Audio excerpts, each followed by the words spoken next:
Good evening. Good Welcome evening. back to Dissect, everybody. I go by the name of Novelist. And I am Jewel. What's up, Jay? Hey, you know what? I was just thinking today, we have one more show after this. It Yeah, is man. winding down. And Wow. that's the craziest part of the season. It went by so quickly. It just happened Yeah, so quickly. yeah, it did. Funny thing is, I actually didn't mention this to you, but it gets like this at the end of every season where we just get these calls that everybody actually wants to come on the show, or we Hmm. get like so many guests that we don't know where to put them. And Hmm. I didn't mention this to you, but it happened twice last week. I got I got a phone call about somebody wanting to bring a band on, Mm. right? But I'll explain that to you later on. And I also got Yeah. another phone call um, asking if we could do a show, and I was like, "Well, this season is pretty much at the end." Yeah. And then, of course, you had that phone call that I wouldn't mention, but that's crazy. Yeah. So, It happens. But you know what? That just gives us room for guests at the beginning of the season. So if you want to yes, be on Dissect, don't wait till the end of the season. Get us right? at the beginning of the season Yes, because we have yes, lots. It fills up quickly. So yeah, it don't wait. does. It does. So yeah, you guys make sure you hit us up, like even as far as tomorrow, whatever, for next season, because Joe, I have some to share for you, but we have All some right. new Toronto artists that will be on with us for next season. So Okay. yeah, we hardly spoke this week. You've been busy, busy. Yeah. Super Yeah. busy. Junior Carnival season is coming up. Right Yes. after this season ends, literally the next day is the launch of Kitty's Carnival. So All right. junior revelers, I should say. So, All right. And yeah, so make sure you guys contact Joel and get your kids in there, man. If you want to, let your yes. kids jump up for carnival. I was gonna say caravan, but carnival. All right. So yeah, let's get to the beginning of the show. We'll be right back with our guests, and welcome to Dissect. We'll be right back.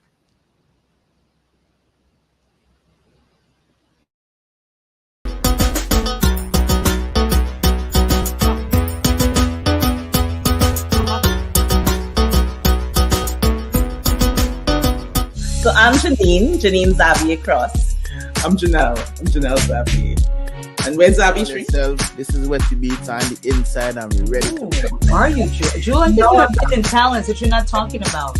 I just get put at the bar. Ain't no bar, make a drum. Yeah. I can honestly say that they've done such a good job with hospitality and welcoming all people in. Well, Samantha Moon.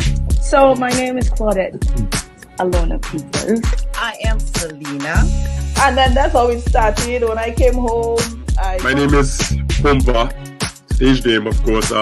Well, I was born in Spanish Town, Jamaica. I am Evelina Blanc. I am a mother first. I think I'm a really wonderful friend. I'm a really great business woman. I gotta be ready because you're like, oh, she picked that. No, I didn't. Yep.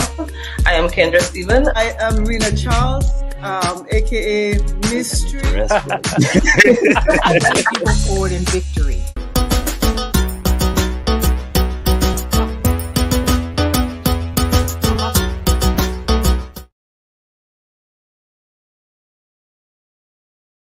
And of course, we have a special guest tonight. I guess I'll go ahead and do the introduction, Jay. He's no guest. He's no I was gonna say he's no guest to dissect. He is no stranger to dissect. He's been on here earlier in the season. Let's welcome back to the show for the second time with us and continue his story. My brethren from long, my brethren till we're gone. The man, the legend, DJ Alfy. And greetings, man, greetings. Greetings, bro. Hey, welcome back. Thanks, Yeah. Joe. How you doing? Good. Hopefully this time I'm included in the conversation. Not an old boys talk, so just We had a lot of catching up to do. That was all, it's okay. Yeah, man, some serious catching up, you know. Yeah, man. Yeah, man. It was just okay tonight, but we won't do that tonight. We'll continue with the story. Just We won't do much of it tonight. So what's been up, man? How you been since the last time we spoke? It's been good, you know. Nice. Been a lot of back and forth through the states, you know, checking on my Right. daughter and thing. But yeah, man. I Nice. think when you messaged me about doing the show, I was actually in Texas at the time you messaged me. So Right. I'm back in the nature now. So Nice. Nice. but everything's good, man. How Nice. things with you? Everything's good, it's winding down to the end of dissect and getting ready for island therapy, and the work never stops, so everything's good. Can't That's complain. what number season of y'all? What are we, season 4, season This is 5? season 4. We're entering Yeah. season 5 Into season already. 5. I've been Congratulations to both of you, Yeah, man. man. Thank you. Yeah, Trust me, definitely. making me proud, my brother. Yeah, man. Give thanks. We have definitely covered a lot of stories, and here you are to tell us. Well, continue yours, right? Yeah, man. And it's a nice avenue to hear different stories because most times you don't get the opportunity to to hear the backdrops of some people that we are familiar with. We don't know the stories and the origin. And I mean, it does be a nice experience just to hear somebody's story, man. Right. So That is give for sure. thanks for bringing it to the people then. Yeah, man. And yeah. if we all have a story at the end of the day, right? Yep. And yeah, so yeah, give thanks for for showing the appreciation. Yes, man. Yes, Yeah. man. So last time we spoke, we left off on you DJing. I mean, you still DJ, but we were getting into like the production side of things, and we mentioned, I believe, the Triple Chaos album. Right. Uh, I think that's where we left off, and we have so Okay. much more to catch up on, right? Mhm. So Yes, yes. I guess we're gonna take it from there, and you know, after the Triple Chaos album, what was the next mission? Okay, so Triple Chaos was okay, you was on the Triple Chaos, yes. That Yes, was in 2001, if I'm not yes, mistaken. yes, 2001. Right. Yes. That was recorded. That is when the studio was in the Buffalo State housing scheme. Mm-hmm. That is the one, not the one by the football field, the one closer to the main road. Right. So that's where it Yeah, was. yeah. And Close then to after that, we moved lower down in Buffalo State, and I think 2 years later is when we recorded the album The Family. That okay. album was reggae and dancehall because the Triple Chaos album was strictly dancehall. Three Right, rhythms and it was strictly dancehall. right. The Family album was reggae and dancehall. Mm-hmm. Yeah. And And then I think good. after that I recorded the album with Naya and Skinny, Bring It. That Mm-hmm. was their first solo project. Right, I remember both Naya and Skinny was a part of WCK. So that right. was their first project as individual artists. So and the studio at that time was in Goodwill. So yeah, the studio Okay. has moved quite a bit, Right, you know. right. Yeah, we actually did that album in 2 weeks, from The, start to mastered. It oh took us wow, 2 2 weeks. weeks. wow. Yeah. And So it's a pretty solid album. yeah, yeah, because that was a Booyah album, mainly a Booyah Yeah. album. You check? Okay, so Joe, you don't know this about Alfie, okay? So I I have to ask you, what was your what was your reaction when either Skinny or Nayo, both of them came to you and said they want to record a Booyah album? Because I know you for more, like we know you for more dancehall, hip hop, reggae, right? So what was the vibe like when they approached you with that idea? But you see, that's the thing. Most people know me for that because of the selecting style, the Jamaican style. So they Right, Mhm. associate with Cliff Reggae and dancehall. Right. But I've even before that album was done, I've recorded for a lot of Calypsonians. So I've actually recorded it with Scrunter. right, So I've recorded Calypso tracks and thing. Did some Booyah. It's just that because of the nature of what I did, you would more find the local reggae and dancehall artists coming and check me right. because we had the production we did was just on a different level. It Yes. wouldn't sound like it's like you trying to make reggae or dancehall. It would Mhm. actually sound like reggae and Something. dancehall. Right. Right. You know? So That's so true. it was interesting because that album was the first time. It was not the first time I recorded Buyo, because a couple of years before that, I did an album. I recorded an album for Abel. That was a gospel album, and it did have some one Booyah. to Buyo tracks on it. Okay, okay. Right. So it's just that 49 and Skinny album, the Bring It album, the entire album was Buyo. So, you know, did a little more research and did a little more vibes in terms of the mixing now, because remember the mixing of Buyo is different Different, than the yeah. mixing of all genres is different. Yeah. You know, so you see you're mixing and mastering, and with me, I used to do all the mixing and mastering. We didn't used to just mix and then send the production overseas or elsewhere to get masters. I used to do everything in-house. Right. We had our production team. I would more do the engineering and the mixing and mastering. So it was a nice project. We would actually go in the studio in the afternoon when the sun up, and when we come out in the studio, it would be the next morning with the sun up. Wow. So I mean, didn't have much sleep in that 2 weeks, you know. Right. So, No but wonder you it, guys did it in 2 weeks. That's it crazy. was a nice experience, man. Yeah. And it was one of the if not the best Booyah album that year. I believe so, you know. Yeah. Because at that time, you more had, it's not like now when you find a lot of individual artists releasing Booyah tracks, right? Right. Back in those times, you would only find Booyah tracks more from bands. You know, so for two of them to collaborate, and that's something also you didn't find.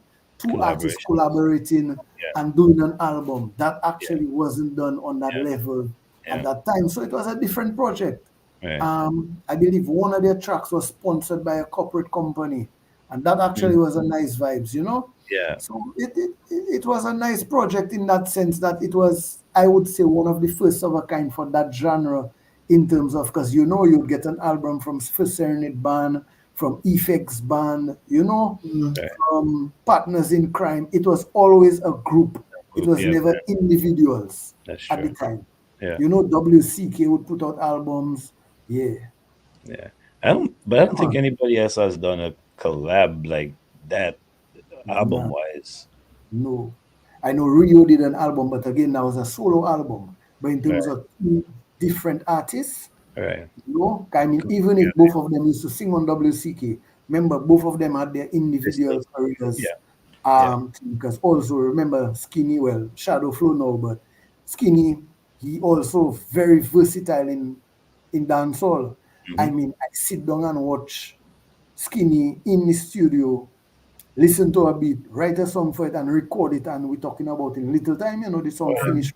From writing it to recording it and to mixing and mastering, we done that, you know, in a night, in little time. So I mean, when you think of them, man, talent is just next level talent, man. When it comes to writing and lyricists and putting and dropping tracks down. Yeah, you know?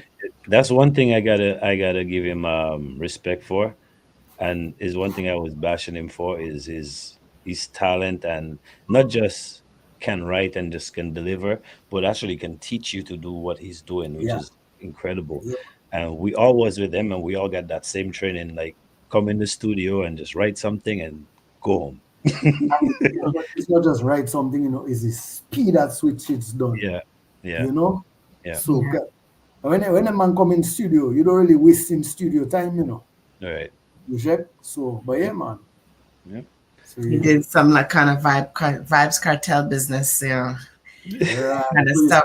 Just in and out. Like them man would go in studio and you just see them nodding and in their head and in little time put down a song. That is the level he on. Yeah. You know, and few people can do it like that because let me tell you, they're not easy to do now. Oh no. I mean, when artists would have songs and we would ask for a dub plate, we would normally sit down with them and rewrite the dub plate. And sometimes it would take a little time, but let me tell you, it was always good working with them, man. Nice. So then you did so what you did like 5 or 6 albums recorded, studio recorded?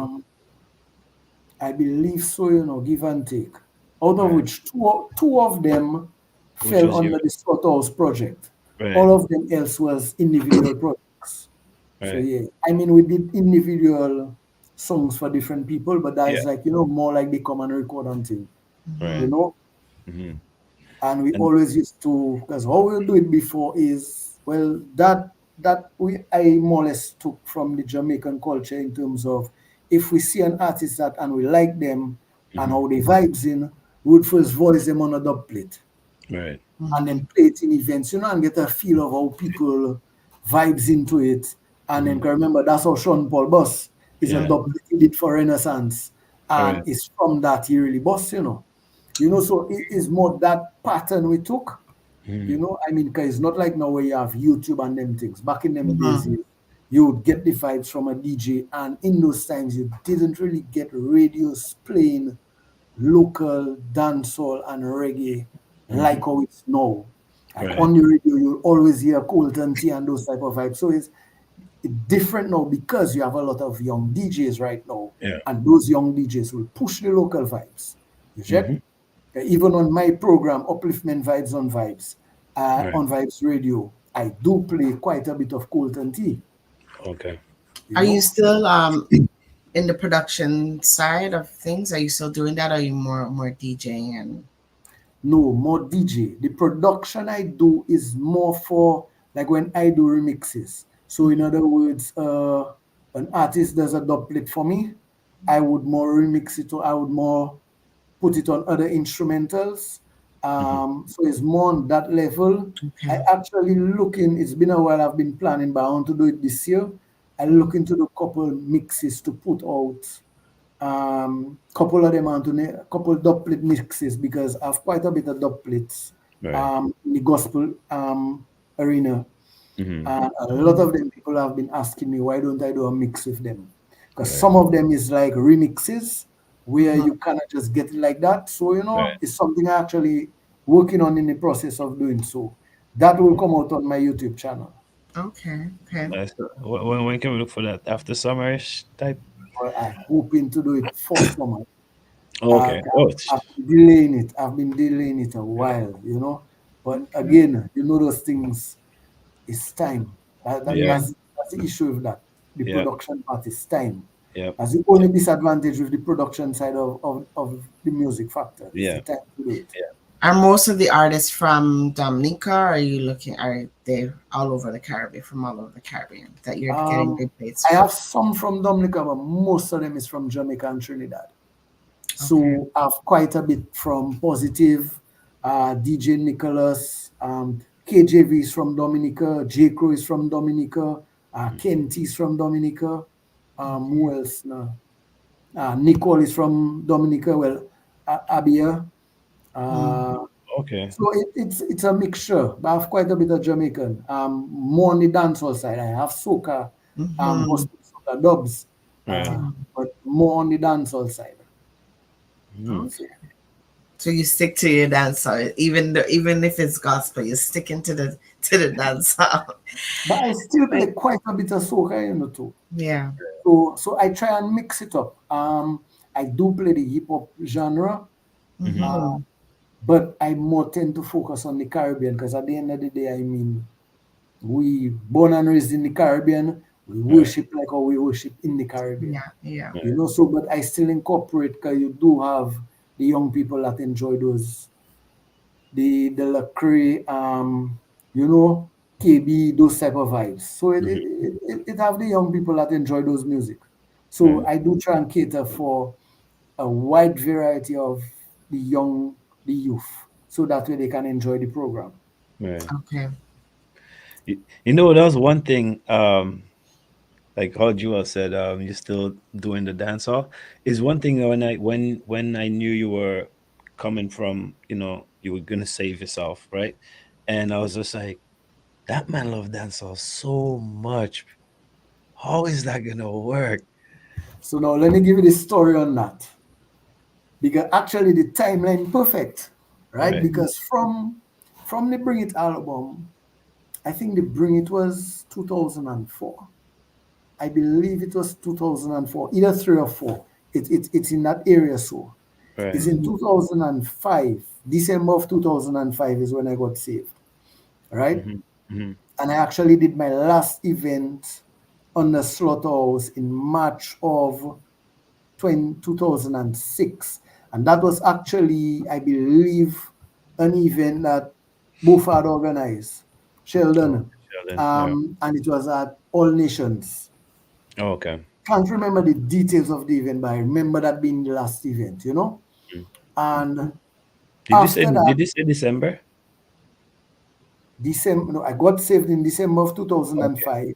And the The last last event event was we did was in 2006, March of 2006. March. Okay. Okay. Yes, because just before, because that year, the year I got saved, I actually just came out like about 2 months ago from the Leeward Island Song Clash. That was done in Antigua, yes, Right. Okay. Antigua, right? So DJ Scare came with me at that time because I told Fat Track that was it. At that time, Scare had never traveled before. So I told Fat Track, let me bring Scare with him. Let him get the opportunity to travel for the first time Right. as we go in and DJ for an event overseas. Let him just get that experience. So he was more than happy to let him go because Fat Track actually used to be in Canada. Right. So he accustomed, the travel vibes and DJing overseas, that's nothing new to him. Right. So, and then, so from that, the following year in 2006, I actually sold my records, sold all the equipment for the studio, all my slaughterhouse. We had like 6 Vegas, Cohen Vegas, and 4 JBL tops. The entire system, got rid of it, sold it. Wow. That's actually the only thing I regretted. I should not have sold my studio. So you Especially the records. The records I actually sold to DJ O'Brien, got it with the turntable. So, and we had like crates upon hundreds upon hundreds of. Now, man, I think I had over 1,000 records. Yeah, man, easily. Wow. Easily. And that's if you come with plus 45s. Right. So then that is when I say I'm done with that. Right. And then I remember, now I knew Gregory Christian, and also McPherson Thomas, right? So one day, we are calling Mackie. So one day, they brought me to meet Gary. Gary is a DJ or radio DJ on Voice of Life Radio. Okay. Right? And that is when Gary, he put 7 CDs in my hand. That DJ Nicholas, Mr. Links, and several other one, Papa San. And he told me, listen to that. I said, what is that? He said, well, gospel, reggae, and dancehall. And in my mind, I was like, yeah, gospel, dancehall. He tell me just listen to that. He tell me just hold that, listen to that. And it's when I listen to that, as in a state of shock, I'm saying, okay, and this is a culture I love so much. Yeah. And here it is that the same culture is also giving God praise and worship. Yeah. And that is when the idea came about for the first gospel explosion we did in 2006. And believe it or not, I DJ'd my first gospel. That was the first gospel event I DJ'd at. And I only had 11 CDs to DJ. I'm new music, Yeah. So it was a nice experience. So it brought me back to the point that you can do what you did. It's just that you're now doing it for a different purpose. Right. So before, I would DJ, whether it's reggae, dancehall, hip hop, soca, boogie, or anything, right? Now we're DJing the same vibes, same type of beat, same type of vibes, same selecting vibes, but the purpose now is to give God praise and worship. So that for me was just a completely mind-blowing experience when I realized that I could still, because the thing is that I blame music a lot for a lot of my problems. So it's almost like me and music had a problem.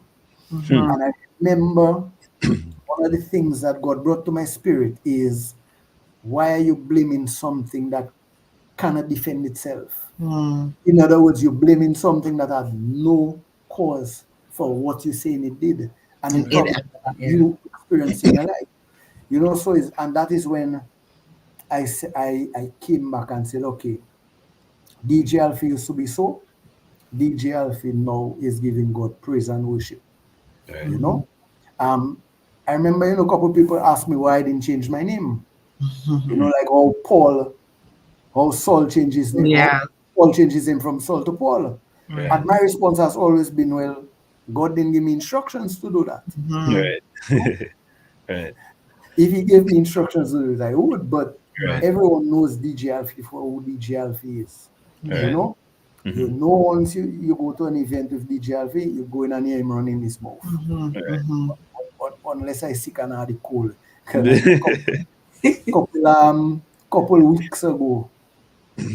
weeks ago I had to DJ and I couldn't really talk as much because I was actually just recovering from the flu.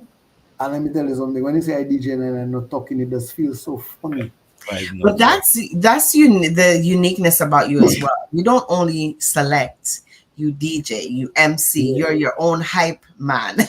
You do it all. You're like the one man band, which is very, like I said, unique. Because a lot of DJs that I know, Novelist does it.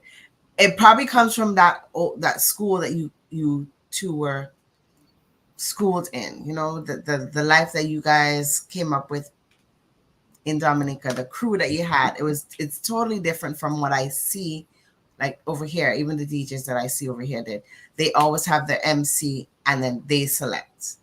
The first time I saw that, right? That was at Good Times. And that is when they brought down Stone Love for the first time to Dominica. Actually, the first and only time. I was a young teenager, right? They brought Stone Love to Dominica. And he cannot remember which one of them from Stone Love that came down.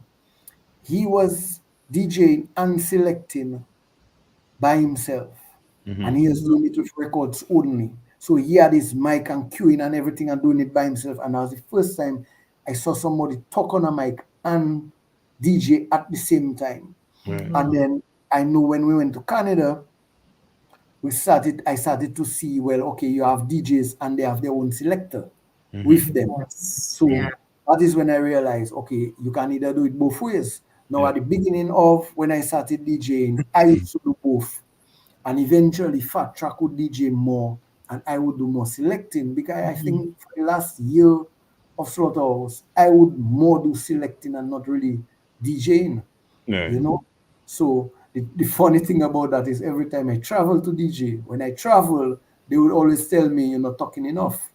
They tell me you're talking too much. So it's like, anytime I travel, and then I came back Dominica, you would know I travel because I'll be talking more when I DJ. And it's almost like you have to, get back into the mentality, okay, in Dominica, you cannot talk as much as when you go overseas and DJ, because again, the culture different, Very, very different.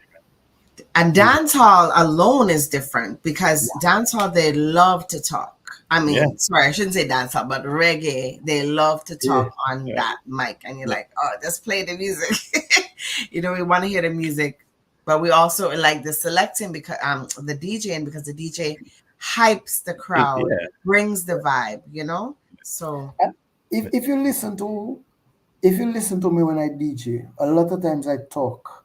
It's almost like I give in a story. There's always a story to it, in Slaughterhouse days, it would more be a comical story. So I would always pull situations that either I went through or brethren of mine went through and talk about it. Right now, when I DJ, do it in the sense that I try my best to relate it to scriptures. So if we have a song talking about a particular situation where you overcoming a mountain or obstacle in your way, I try to incorporate that with a scripture that relates to that topic. So it's a little different in that sense, where because one of the things I learned, you never know who's listening to you. True. I always remember when we DJed at Fort Young Hotel Summer Splash, a police officer told me at the end of the event, if I told people to jump in the sea, they would have jumped in the sea, because he's checking everything I tell them to do, they're doing. And that stuck with me, because you realize now as a DJ and as an MC, as a selector, when you're talking, people listen to you. Now from my platform now, where when I DJ, you never know what you say on a mic and how it encourages someone. You know, I've had people come up to me and people that you'd never think in your wildest imagination listening to you tell me, you know, that that time you DJ and that song you play at that particular time just talk to them and minister to them in such a way that, you know, it just uplift their spirit, and it is very encouraging when you see you do that. I mean, even like when I was in Texas last month, I mean, I went by some Dominicans, and I mean the amount of people that told me that every single Thursday they listen to my program. You know, so you never know who you're reaching and whose life you're touching. That is a fact. Yeah. So it must be two different worlds, but Definitely. I know for sure you're enjoying this world. Yeah, man. Right? Because you see, you listen to somebody like, okay, Marion Hall, Minister Marion Hall, right? Who was formerly Lady Soul. I Yeah. mean, when you see her ministry, the same area she used to sing in is the same area she going and singing now, but proclaiming the gospel of Jesus Christ. Yeah. You know, that is one of the things. If for example, you have, because one of the things I've always wanted to do is carry my radio program, and actually I'm in the process of trying and organize and make it happen, because initially during just before COVID I wanted to actually do my radio program live from the prison. That's something I've always wanted to do. It's just that because of COVID, it kind of put a halt on that. So that's something I try and get back on, because Vibes Radio told me they're on board, you know, and it's something that they're interested in do. Why the Because prison? what's that? Why the prison? The thing is that, okay, and for me right now, it's even in a better, right now it even has more meaning to me, you know, because of my situation that happened in 2022, where I was actually locked up in a cell. You know, for me it has more meaning now compared to when I first wanted to do it. Right now, it's not just I want to do it, you know, because I've had the experience, I can actually talk to them. Because when I think of it, one of the things, one of the things we strive for is peace of mind. And you know, I told someone one of the places that I've had the most peace is when I was in a 7x7 cell. Yeah. Because you see, you're put in a, and it brought me back to the story of Joseph, where Joseph was falsely accused and he got imprisoned. Right. Because you're put in a, it's one thing where you can pay your bills and you can say you have faith in God, but you can pay your bills, everything is nice and dandy. It's another thing to say you have faith in God and you don't have a choice but to have faith in Him, because you're in a situation that you yourself physically cannot come out of. And then one of the things I want to do in my ministry is bring the gospel to people, that the hope, you know, yes, you say you have faith, but it's difficult because of the situation you're in.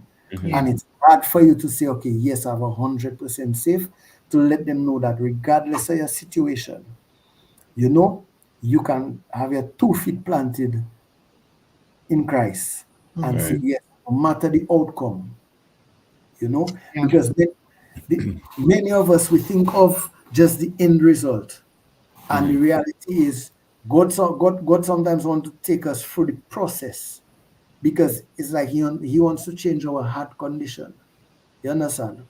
So his process is the journey along towards getting to the end result. And a lot of time he does certain things. So remember, he is the potter, we are the clay. And you know, he's constantly molding us. And sometimes something will happen. You know, you slip and you fall, and then you know he have to mold you back up. Because the reality is, when you decide to follow Christ, that is you telling the world that you're an imperfect person. You cannot get it right. And you need someone to perfect you. A lot of times we have the misconception that people think, you become a Christian, everything is perfect and you're Mr. Perfect. That's the opposite of it. You know, I always tell people, when you think of it, a pastor and a priest is still a human being. they will make mistakes. Yeah. You check?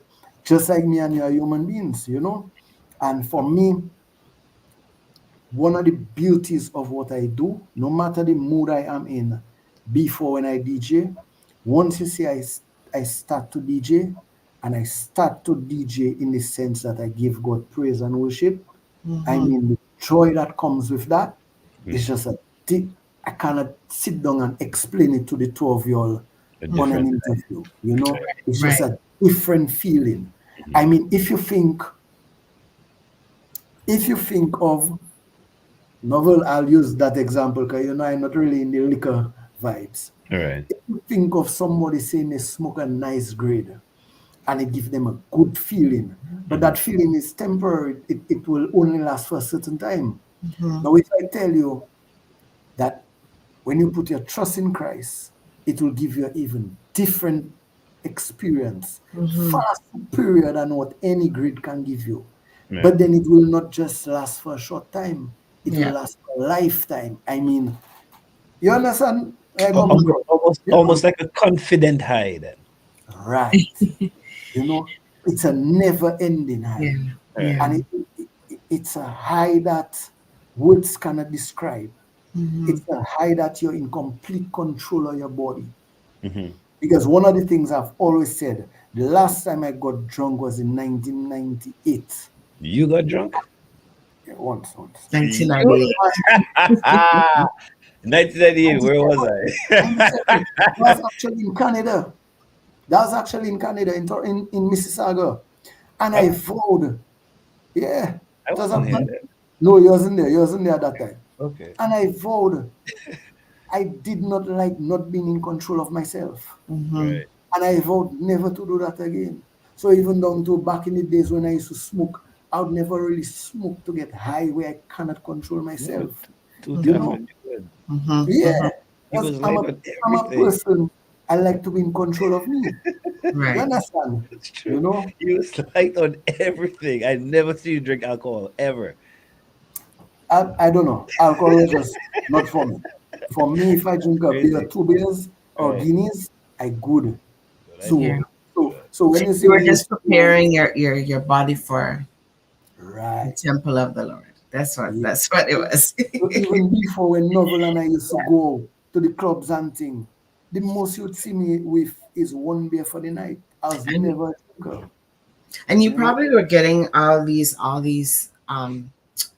I wouldn't say red flags, but signs saying, you know, this is the time, this is the time. But finally it was like it came to one point where it happened so quickly because you were being already prepared for that. Like when you gave your story, you said it 1 week you were doing this, and then like literally the next week you were doing something else because it was all you're all being prepared, already being prepared.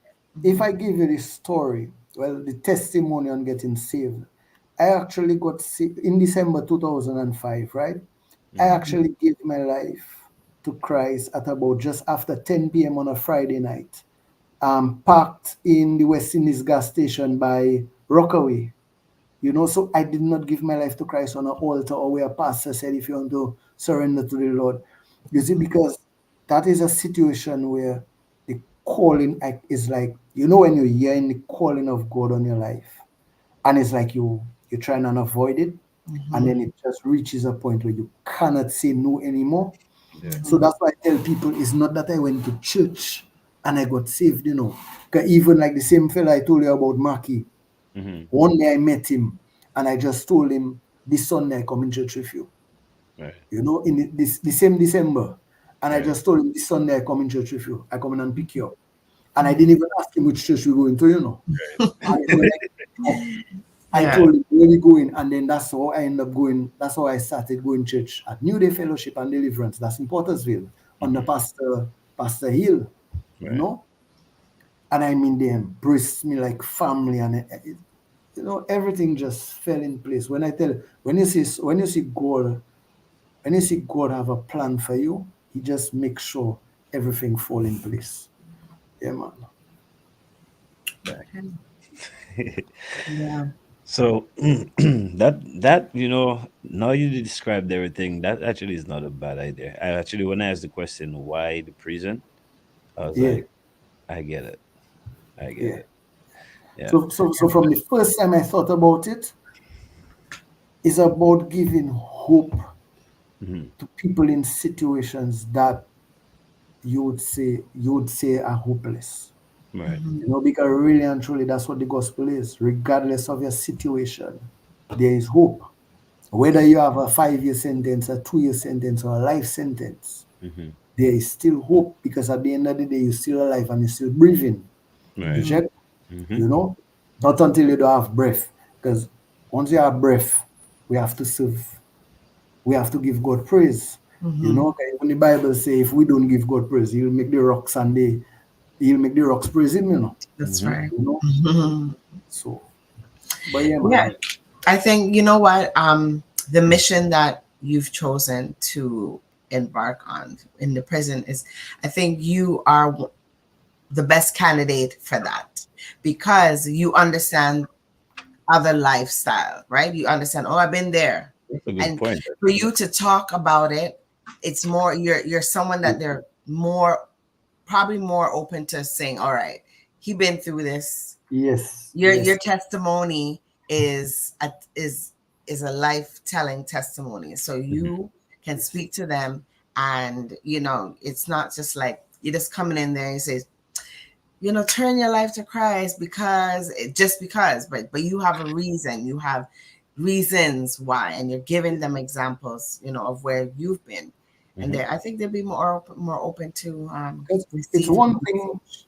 It's one thing to tell somebody, okay, read your Bible, go to church, right? Mm-hmm. But it's another thing to tell them, okay, this is my experience. This is where Mm-hmm. I was. Mm-hmm. Right. Because really and truly, we are the church, right? According to the Bible, we are the church. Facts. The best way to show somebody what church is to show it through your lifestyle, Yeah. Yeah. right? And also to let them know that, you know, regardless of, because, okay, here it is, I am a man with a lot of faults, Hmm. Mm-hmm. but I can still get up and say, I will give God praise. Yeah. You know, when my daughter mom passed away, I told my daughter, I cannot understand what you're going through because I still have my mother and father. Yeah. Mm-hmm. Cannot understand. You Right. would have to talk to somebody that lost their mom for them to really tell you how they feel. Right. Mm-hmm. So it's a different feeling. It's a different experience when you can identify with someone's struggles and something they go through, Yeah. Yeah. you know? Hmm. So, but yeah, man. But how's your daughter anyway? She's just okay, I guess, for whatever it is. She's coming along, man. Right. She's getting there, man. So, because I actually went up and checked her in December and I was there for December and most of January, helping her settle in and thing. And Right. then I went back up in March and I was there for most of April and Hmm. things. So, I Yeah. Mm-hmm. mean, that is, I tell her already, regardless of her age, she'll always be daddy's princess. Of Mm-hmm. course. Of course. You check. Of I mean, course. she's a grown woman now, She Right. turning 21 just now. So, Yeah. Right. big woman, Yeah. you know. Yeah. So, I mean, I have a well, yeah, big man. woman too, but I get the vibe. Yeah. Yeah, Mm-hmm. man. But you see, at the end of the day, one of the good things about our relationship is she can ask me any question she wants. Right. She don't have to be afraid of me coming down on her or me judging her. Right. Mm-hmm. Good. Because I remember when she was young, she always said she wanted to be like me. And I Mm-hmm. always used to tell her, no, I want you to be better than me. Right. Right. That was my goal for her. So Of one course. of the things I tell her is when I tell you certain things I go through, is Hmm. for you to say, okay, this is what your father go through, this is the mistakes he made, this is Yeah. what I can take from it and how I can learn from it. Because the Right. purpose of making a mistake, I honestly believe the purpose of making a mistake is for you to educate people on how you went wrong. So Yeah. that way they themselves can learn the mistake. Because if I did something I fell, and after I fell, I got up and I understood why I fell. Hmm. I Mm-hmm. can now tell you, okay, I have learned one way not to do it Right. Right. based on my experience. True. See? True. So, Yeah. You're absolutely right. Good. Well, it is not the best situation. They always say you never fully get over it, but you get used to it. Yeah. So it's one of those One, situations. one of the things I told her, I told her, with time is not that the pain goes away. That's a misconception. Hmm. God gives you the strength to deal with the To pain be able, as yeah, it gets worse. So it's yeah, not that the pain gets less. Your strength to deal with the pain yeah, increases. Pieces. You know? So I mean, she'll always have her ups and downs. She'll have a good day, of she'll course, have her down days. I mean, that's natural. yeah, Kind even me at my age, it still have days, when we think of what happened to Emil, what happened to Nelly, it still hits you hard, hmm, and these are just my cousins, right, much less for somebody like your mother. It will yeah, always be harder. hmm, So yeah, yep. man. That is foundation. Yes, Oh, yes. well, my friend, you know what? We have a game we usually play here. We actually didn't mention it Gosh. to you. We played the last time we were here. We don't play. No, No, I we don't know. no, we We did. didn't. I think we did. I think we might have, but not on this level because we've kind of mastered it Yeah. now. 'Cause we Okay, have let's go. Let's go. we, So, I guess I'll go first, Joel, since I yeah, brought it up. sure. All right. So, man, what is the worst advice you have ever gotten?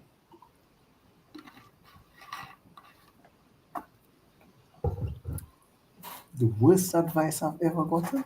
Yeah. Hmm.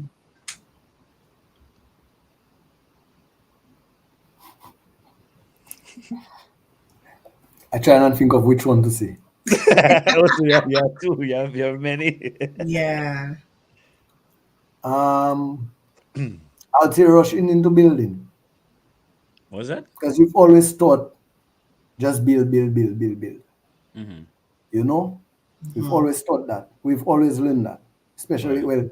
more in the Caribbean.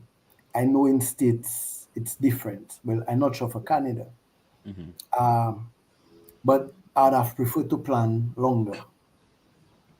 I'd say that. Okay. So the Some of the other ones are a little bit too personal, so I okay. can't talk about it. Well, that's okay because that one brings us to the question of what is your biggest regret? Hmm. Again, choose I would wise. say yes.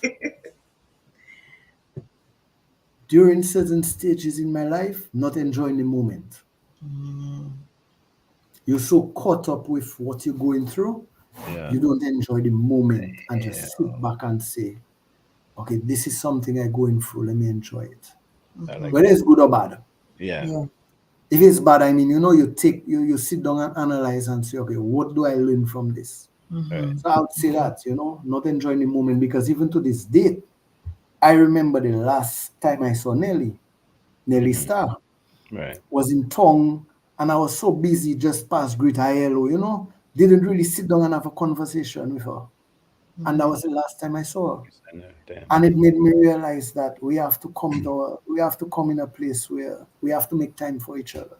Mm-hmm. Right. Oh yeah. Because really and truly, you will see somebody today, and next thing you know, Yep. So you true. hear you hear about a funeral announcement. Yep. Mhm. So Sometimes not I'll say even. that. Yeah. That's deep. I actually love that answer, bro. Mhm. Live in the moment. Yes, I like that. Damn. All right. One of the biggest risk you ever took.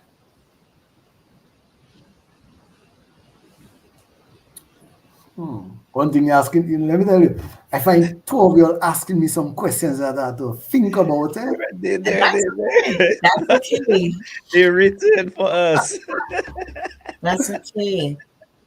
Biggest risk I've ever taken? Yeah. Yeah.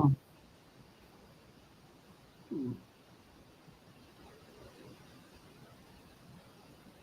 We can go to the next question now. Yes, Yeah. we'll Oh go to yeah. the next one. Give that to on some. Something you wish you were better at.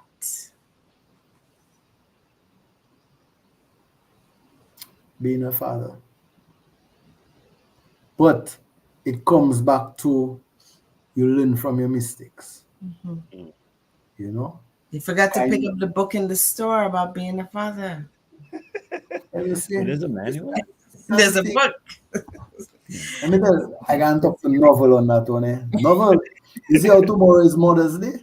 Yes. Nobody not saying big up the mothers that stay there for their children, you know. But when it's Father's Day, they must say big up the fathers that there for their children. Yeah. But I would say that because, I mean, you see, as a young, I mean, I had my daughter fairly young. I was 25. Yeah. You know, and a lot of mistakes were made. Right. Because one of the things I learned as a father, and especially for girls, boys too, as a father, we go through three phases with our children. They idolize us, they demonize us, and then they humanize us. You check? So it does be a tough stage when you're in the second one. When you reach the third one, you know, it does be like, okay, yeah. Yeah. Comfy. No, well, you're smiling on that one, eh? I suspect you know what I'm talking about. I know exactly what you're talking about. Well, I was a girl dad, so a girl dad, daddy's girl, not a girl dad, because I'm not a dad, but daddy's girl, and I understand. I do understand. So yes, it was my dad. I looked up to my dad. It was the one I wanted to marry. I'm gonna marry my dad because that is the role model that you chose to be the first male in your life. So it should be the one that you look up to, and the first love, kind of like First love. for the boys with their mom. Yeah. Yes, definitely. Yeah. Oh. Yeah, the questions are harsh, you know. Yeah, they are. I think the questions, you know. Sometimes we say this is like therapy for people, you know, just talking about it because sometimes people don't talk about these things.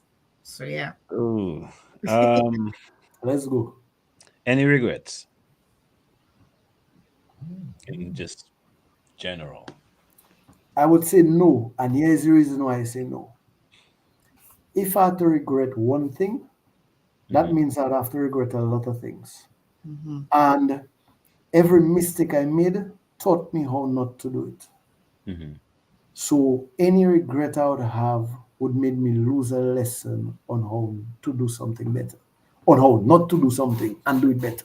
So for that reason, because if you say you have to live life with regrets, let me tell you don't sleep in at night. Truth. That reason from an early stage, I tell myself I'm not going on regret. Yeah, okay. Basically, if you have regret, it's time to repent. Well, we have a few more. He said, let's go. Yeah, let's go. And plus, you skipped one, so I'm going to add one. Come back to that one. We'll come back to that one. Yeah. A person you would trade places with for a day.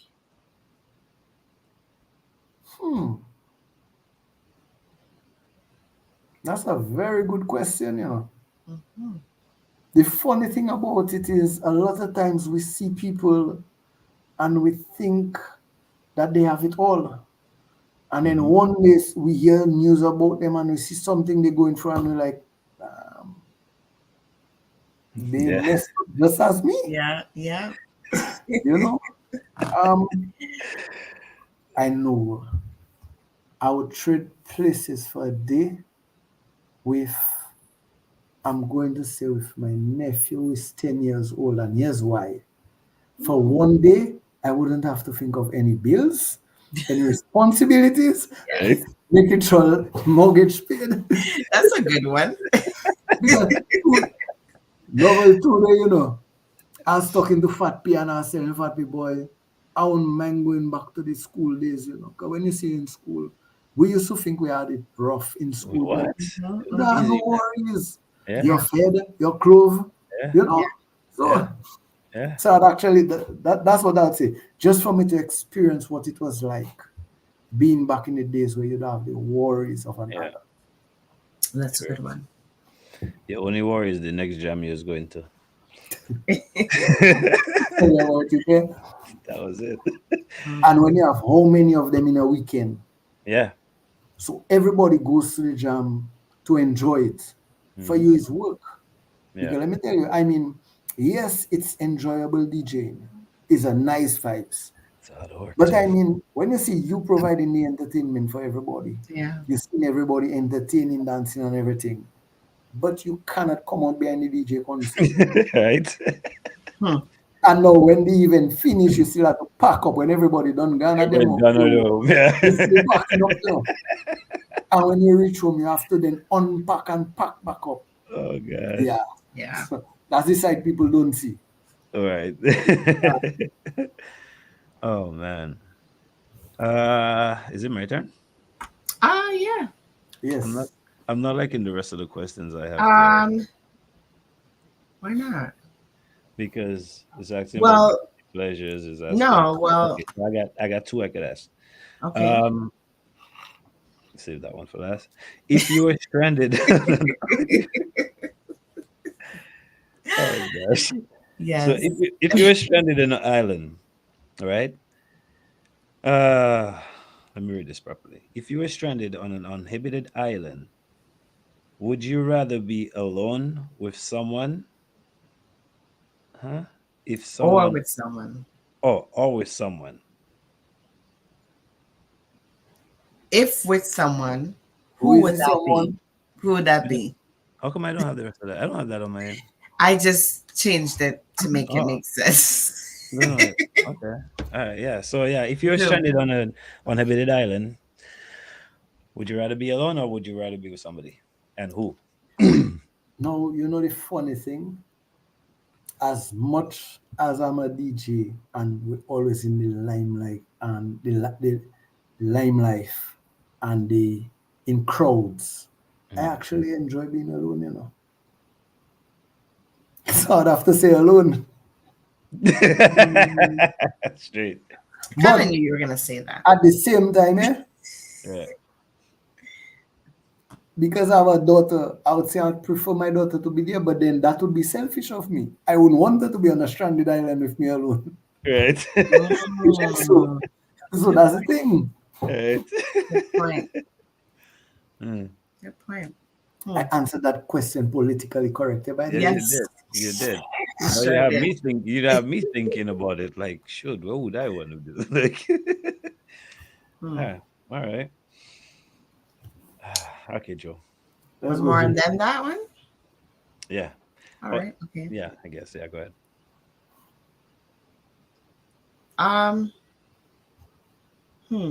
Tell us something that we don't know about you. So people that see you DJing all the time, like you told us a lot of things already on this episode, but tell us something that your listening audience doesn't know about you when you're up there DJing and selecting. What if they don't know about what you're feeling and anything about you? I'm actually a shy person. A lot of Novel would more. I know that. Yes, Novel would know that because remember, Novel don't know just Alfie, Novel know Albert. You see? And some people might look at it as tush. It's just that. So if two of us, if me and Jewel in a place together, we don't know each other, it will be difficult for me to just open a conversation with you. Right? Especially you as an attractive young woman. Oh, thank you. Right? Yeah. I'm just joking. So, but if you start to talk to me, we'll hold a conversation. Yeah. So yeah, and that is actually whether it's male or female, just to open a conversation. Like, you know, sometimes you're in an elevator with somebody and somebody can just start a conversation and nah, me, I can't do that like that. Yeah. That's one of my weaknesses. DJ Alfie, this is a common thing with DJs that we've interviewed, DJs that I've known. My own family, like my brother and my dad was a DJ, and these things are very common. I think I need to do some research on this. The personality type of a DJ.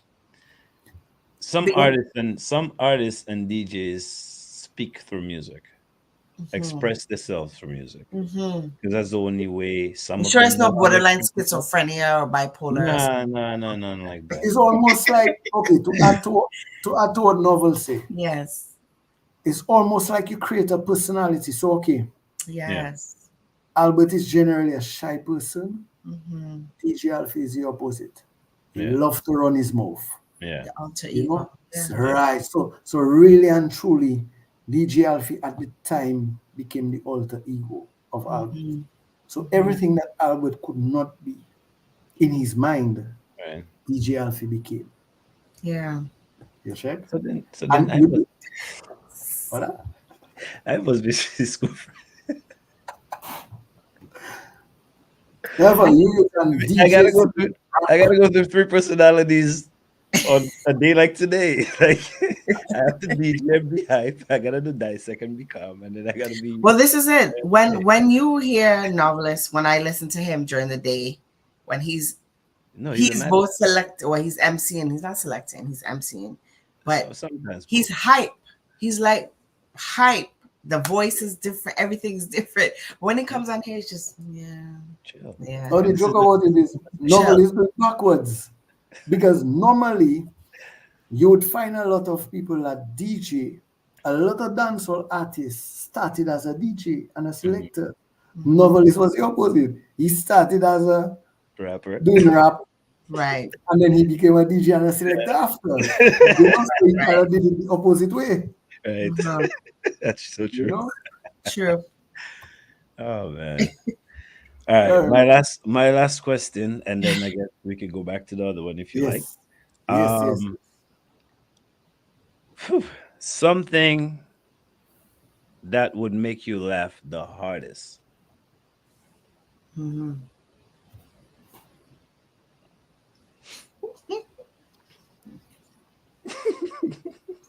Something that make me laugh the hardest. Yep.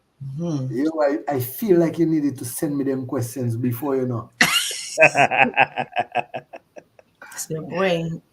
Yeah. That's why they call it quick hitters. You're just supposed to just go. What the first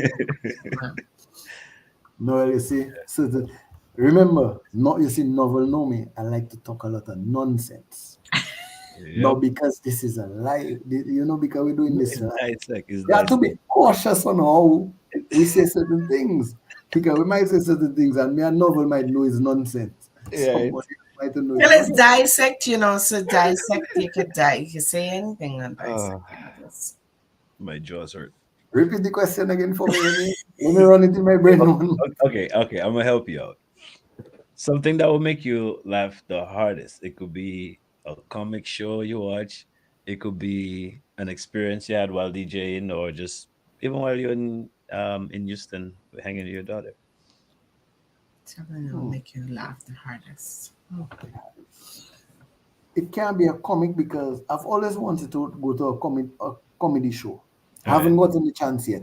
I said next time I go Texas, I definitely want to go because in an area where I just go, it have a comedy club there. So that's something I want to do eventually. Boy, I try not think. Okay, let me rephrase this statement. I try not think of something I can share. Right. Yeah. Mind you, we've heard some really interesting stories that I had to be like, what?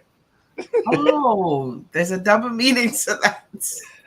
Whatever story about me, believe it, it's true. Does it that does it best? It wasn't about you. It wasn't okay, that even better. That's perfect. You're already making us laugh. Like this is I tell you, my jaw hurts. Let me tell you what that does make me laugh the hardest. You see when you see we playing me and my brethren we playing dominoes, the nonsense we just talk. We just be laughing. And for me, that's just the best therapy. Yeah. So I think some of the times we laugh the hardest is on the domino table. Yeah. So we enjoy our dominoes. Oh yeah, Yeah. you can get a lot of jokes. You can get Yeah, a lot man. of jokes on the domino table. Yes. I would say the barber, but partner, long as You I don't haven't do been there some in a barber while. joke. Yeah. And the And barber chair. and even back in them days, I remember at my long hair, I didn't used to cut my Yeah, hair. So yeah, I mean, yeah, I used to go to the barber more or less to shape up, but yeah. can't tell you when the Mm. last time I go to a barber. So I would say that, man. When At we the had the domino domino table, it's table. just Yeah, talk, I've been around some domino tables. just Oh yeah, talking nonsense. oh yeah. Bring That it, by bring itself it, is therapy. bring it. Bring what? Fast. And the Okay. funny thing is that the person that does be talking the most, Yeah, once you see they losing, all of a mhm, sudden they quiet. yeah. And you can hear and that does make you laugh even more. Yeah, that is funny. Normally, you have a question. Let's go back to the question. The Which one one we was passed. it again? What was that question? No, I can't remember which one it was. It Any was. regrets? The I biggest risks you ever took? Yeah, it was the biggest risk that you ever Yes, took. that one. The Yeah. biggest risk. I would say starting a business in Dominica. Mm. Yeah. Because it's the most rewarding feeling. Mm-hmm. It's also the biggest risk. Right. But it comes back to no reward with no risk. Right. So do True. I regret it? No. Mm-hmm. Mm. But I would say it is the biggest risk. Okay. Nice. Mm. But it's working out for you. Yeah, man. Everything will work out in time. That's what's up. Mm-hmm. Like We that. have our ups, we have our downs, we have our valleys, we have our mountains. Facts. So everything have a stage in life. Facts. That's true. All right. I think that was it. Wow. You made Right. it through, DJ Alfie. You made You it made it through. It's always a pleasure. I It just shows that you're a deep thinker and like just you can't Yeah. just come out with one little response. It's like there's a meaning behind it, there's a story behind it. That's important. That's a good and a bad thing, because sometimes we tend to overthink. And I just have to tell myself not to overthink for certain things. So it's a good and a bad feature. Yeah, I guess. But well, tonight it worked out good because a lot of the answers you gave as like we do like the questions we just ask for that game, it's repeated questions. They don't change, right? And the answers we get, it's either we sit here and laugh and cry, and some of them are really touchy, but yours was deep. It's like I was sitting there like, wow. When Well they how thought you out. explain your regrets and like there was another one that you said and it was like, damn, I never thought of it like that. You know what I mean? So Mhm. overthinking is not really a bad thing. And plus you don't speak much, so you gotta think. Yeah. The vibes, man. Well, my friend, it was a pleasure Mm. um sitting here and spending another hour with you, giving us your story. Um we hope to sit down again in the future and hopefully if you get that top plate out by summer, we could talk about it next time you come sit down with us. Yes, All right. man. So definitely want to thank you for coming through. Appreciate your time. Um, all the best in the future. And yeah, and if you want to big up anybody, go ahead. If you want to put out your social media accounts for people to contact you, this is your time.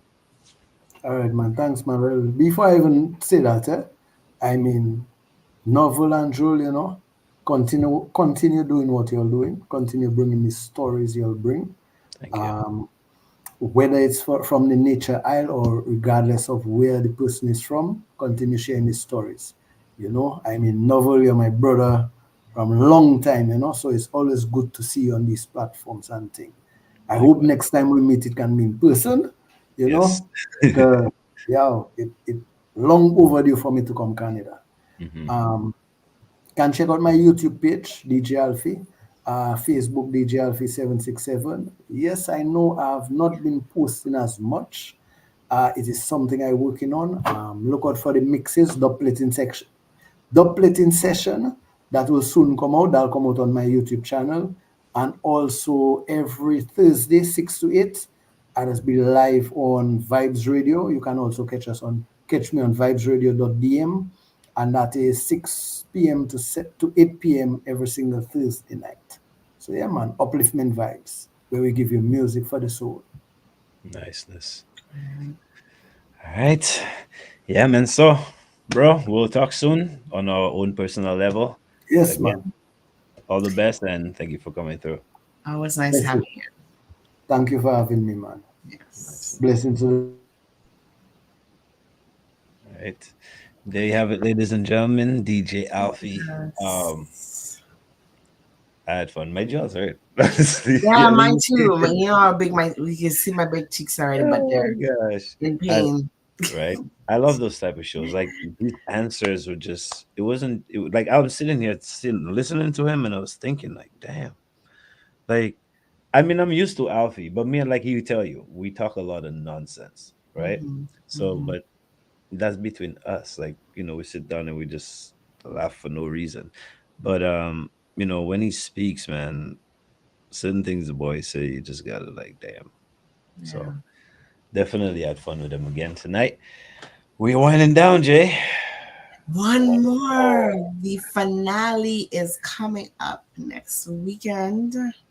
I'm excited, but not excited. It's Yeah. I like the end of the season, but it's stressful, man. To be quite honest. You know what? I mean, we get that. It's like we get those creative juices again, and like, what are we gonna do? You know, and plus our summer's gonna be busy. We're already thinking about where Dissect is gonna be during the summer. Yeah. We're not taking a break this summer. No, there's no break. I'm still trying to figure out how we're gonna do that because Island Therapy is being booked all over the place. You got Carnival coming up, but we're gonna get it done. Who do we have next week? Mr. Ridge. Cross the bridge. Yeah, so the man Ridge, he's gonna be out here in Toronto next week. I'm not sure if we're gonna do it live in the same room or we're gonna do it, but that will be our next guest on Dissect, our season finale. So see you guys next week. We're gonna bring you some more entertainment, more educational conversations, and all that good stuff. So you guys have a blessed week and a blessed weekend, and we will see you next week. See you.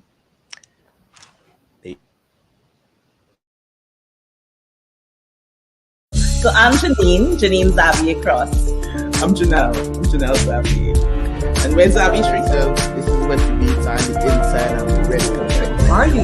Jewel, I think you have hidden talents that you're not talking about. I just get to the bar. In the bar, I'm Yeah.